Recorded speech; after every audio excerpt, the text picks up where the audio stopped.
FSR 3.1 update for Ghost of Tsushima, Horizon Forbidden West, Miles Morales, Spider-Man Remastered, and Ratchet and Clank Rift Apart. All Nix's ports, so let's get into them and if it's worth using frame generation or not. We start with Spider-Man Remastered, 900p. Now we got frame generation, as you can see there. It's disabled for now. FSR 3 on quality. Personally, I still don't like the look of it, but we're going to check that out later. These are the settings. Remember that for frame generation, we need a nice base frame rate. Otherwise, it's not particularly effective, at least in my opinion. So with 900p at these settings with quality FSR, you get something like this. So it's within the VRR window. I think this is perfect. We're at 30 watts plugged in, of course. I'm going to show you unplugged with a lower wattage in a second. And sorry about the screen tearing, that's because I'm using a capture card. So remember, the ROG Ally is 120 Hz on the refresh rate. But personally, I think FSR 3 looks a tiny bit better maybe than FSR 2 in this game. Still looks pretty bad in my opinion. XeSS quality, I would say, is the way to do it. So we swap to XeSS quality. We might lose a couple frames. Actually, we got a couple extra frames. Cool. So 68, 69, nice. Frame generation on with XeSS quality. And I would say that would be the ideal when we're talking about frame generation on this game. So 900p, XeSS quality, FSR 3 frame generation. And you're well within the VRR window. You can probably notice from the frame rate. But the thing is, there is extra latency. I mean, I played this game a lot. I even played it on PlayStation 4 back in the day. And it's pretty obvious that there is some input lag. There's less input lag than on Steam Deck, but that's to be expected because the base frame rate is much closer to 60. So why would I use this? Well, maybe you want to be looking at a smoother image because the screen is 120 Hz. So this will give you the illusion of a smoother frame rate, but the latency is a bit higher. In this game, I think it's fine. Let me show you how it looks on the smaller screen since we have VRR without doing direct capture. So one sec. So 720 with the same settings, XeSS quality and frame generation. Now we're into the hundreds. Okay, that makes more sense. So for portable play like this at 20 watts, consider 720. So my bad. So yeah, you get the extra latency, but it seems smoother when it comes to how it looks. We're in the VRR window, so having a VRR screen makes a huge difference here, at least in my opinion. So you're closer to 120 Hz. But of course, a big chunk of these frames are not real frames. So that means latency, obviously, because we're basically generating a fake frame in between each frame. So the more frames you get without frame generation, the better the frame generation will be. Since we are very close to 60, this feels pretty nice actually. I would actually probably play it like this if I had to choose. It's fine. But since I feel the extra latency, I'm probably just going to stick to the settings without frame gen. But I'm pretty impressed of the result so far. Feels pretty smooth. At least when it comes to visual motion. Controls, a little bit more latency. For Miles Morales is the same thing. 900p is my recommendation. Frame gen off for now. FSR 3 quality. On graphics, something like this. So, of course, ray tracing is disabled. And what kind of frame rate do we get like this? Well, it's actually pretty high. 50 to 60. Sometimes it might drop into the 40s because CPU limitation. Streaming a lot of data while I'm swinging quickly. So yeah, not 100% perfect. Here is the most CPU bound part of the game, actually, Times Square. So again, I don't think FSR 3 looks particularly great on this one either. So what we're going to do is in display, XeSS, quality, and we're going to enable, okay, that's the frame rate. And with Frame Gen, we jump from 60 all the way up to 60 something, all the way up to 103, 104 in the pause menu. So again, this is plugged in. And we're getting, yeah, very similar to the other one, 80 to 90 FPS. I'm hitting the hundreds of FPS. But again, it's Frame Gen, it's not 100% perfect. XeSS, in my opinion, looks pretty good in comparison to FSR 3. And this on this title, I think FSR 3 is not a huge improvement over FSR 2. Still looks very chunky, the pixels, I mean. Alright, so now we jumped into the 20 watt mode without being plugged in. Basically 1 hour and 20 minutes to 1 hour and a half of battery, still at 900p. As you can probably notice, we're still into the 80 FPS range. But again, I think to be closer to the refresh rate of the screen is worth using 720p. If you like how 900p looks, keep it like this. But let's do 720 to see how high it can get. So make sure it's at 120, XeSS quality, FSR 3 Frame Gen. Apply the settings. You could also do native 720 actually. But here we're trying to maximize the frame rate. With Frame Gen plus 720p. On the smaller screen shouldn't be a huge deal.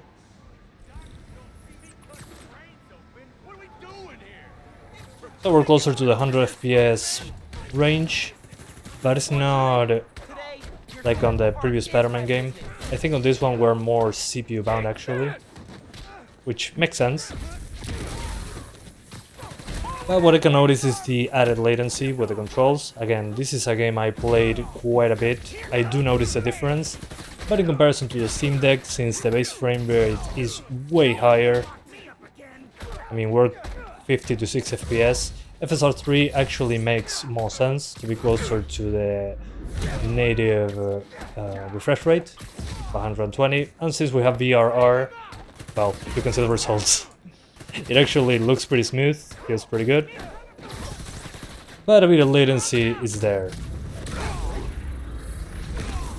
If you're not sensitive to that sort of thing, well, it will be ideal. In this one it actually feels pretty close to what a native frame rate will feel like. But it's not 100% like it. I mean, there's always some added latency that can happen, since we're literally generating a fake frame in between each frame. Some latency is inevitable. So yeah, let's jump into the next one. For Horizon Forbidden West, we are resorting to 720p. It's a very demanding game, FSR 3 quality. On graphics, we're basically using a mix between medium and low. Basically medium settings with better cinematic facial detail. And basically everything like this. So those are the settings. I don't know why the VRAM shows that it's using less than 1 gigabyte. That's not true. It's probably using more like 4.5 to 5 gigabytes.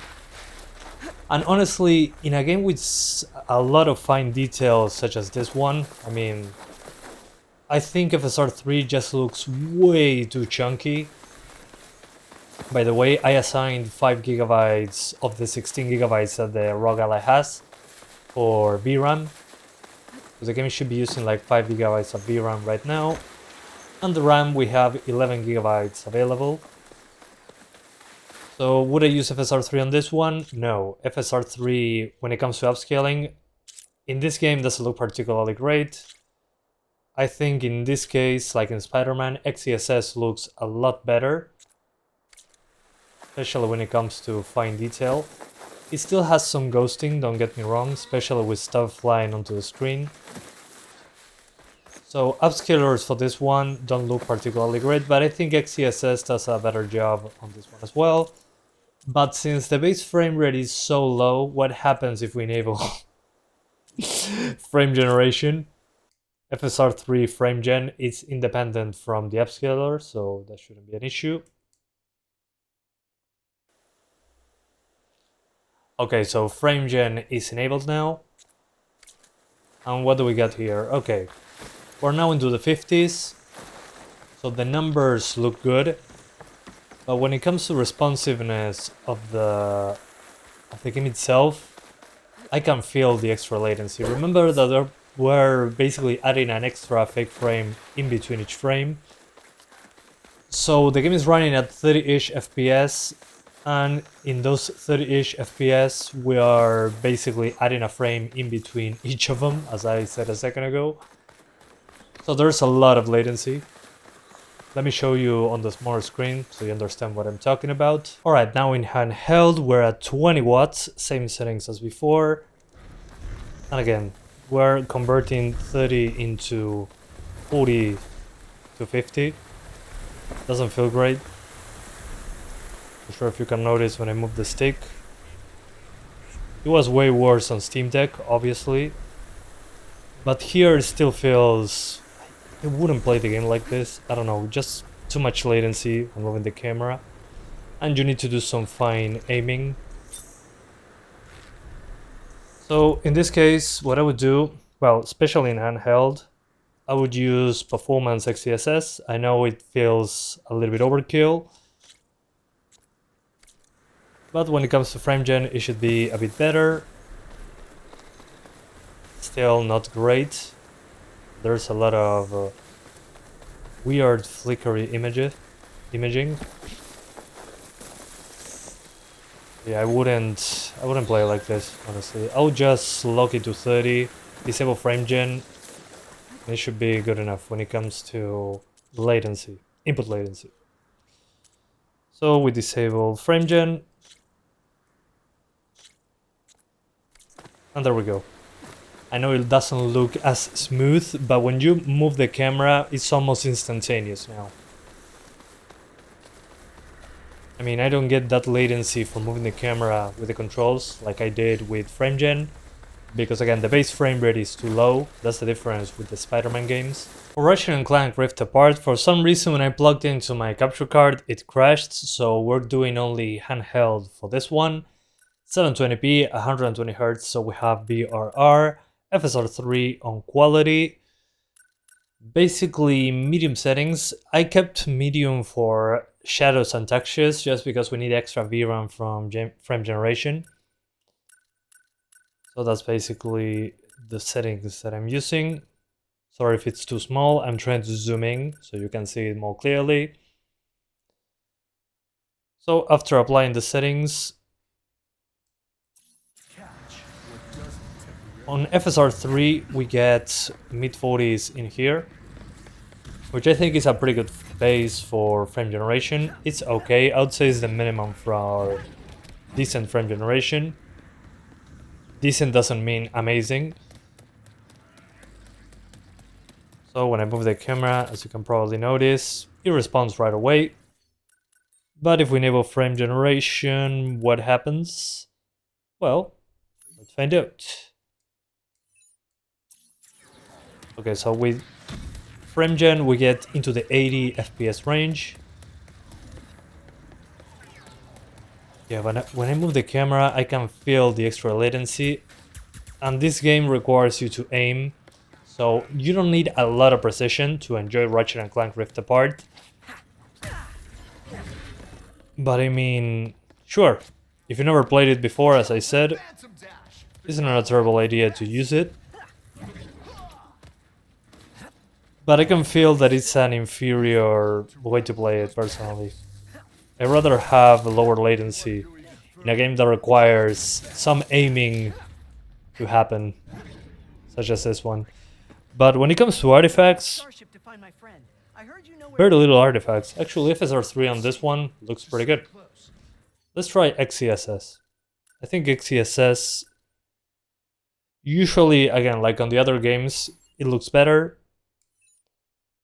And this one actually performs a little bit better with XeSS. Oh, never mind. XeSS looks a lot better than FSR 3 on this one.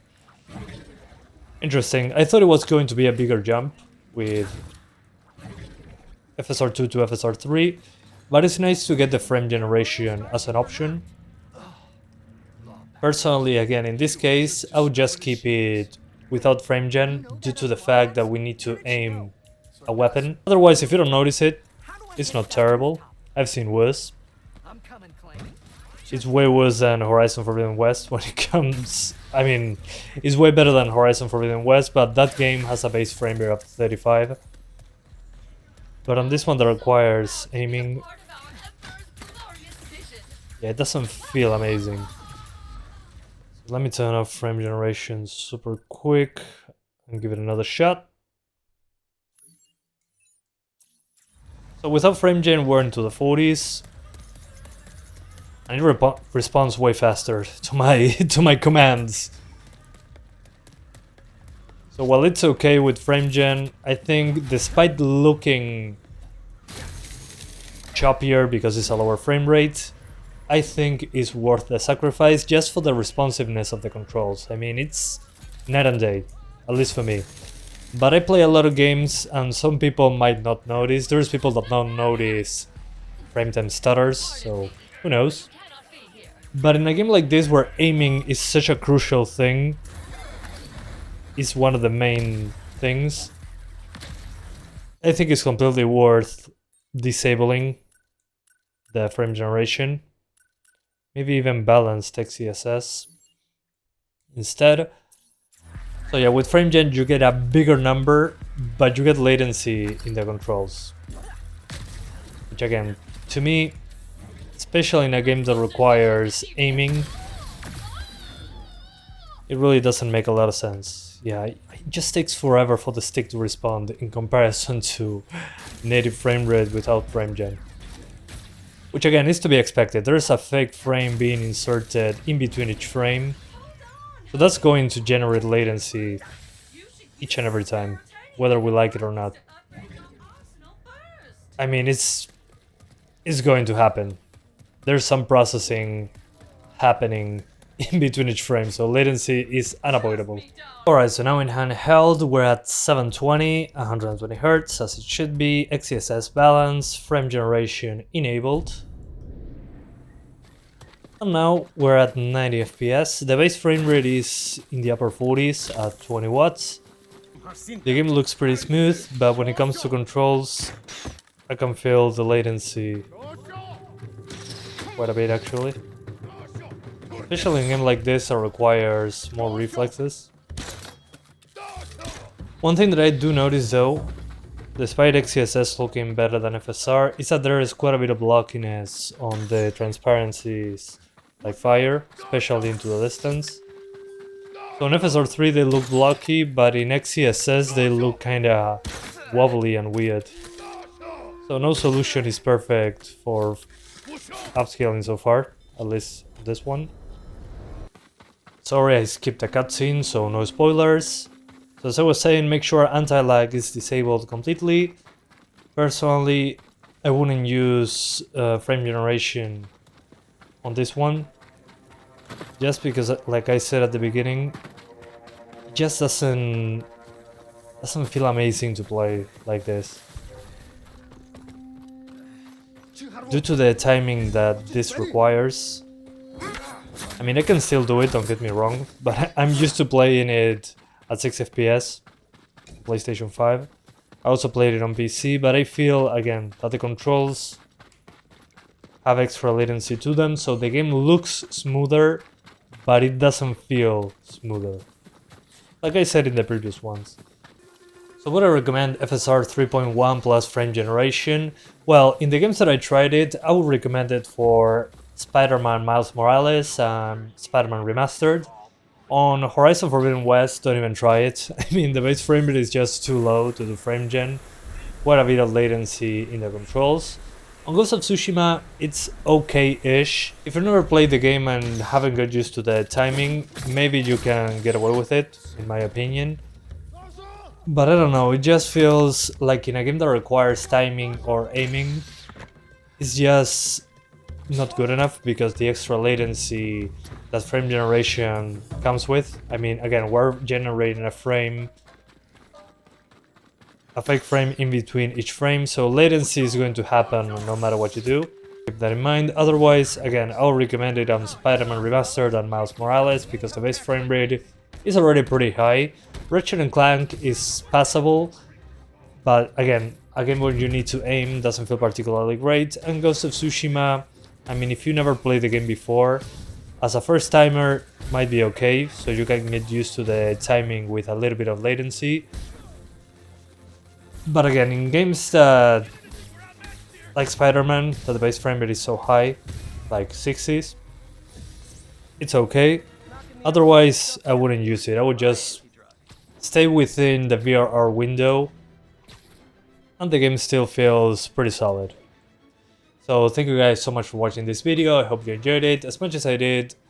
Checking this out on the ROG Ally with a VRR screen is actually pretty enticing for the Spider-Man games, at least in my opinion. We'll see how this evolves in the future, but as of right now, those are my thoughts. So thank you for watching, and I'll see ya next time. Bye guys.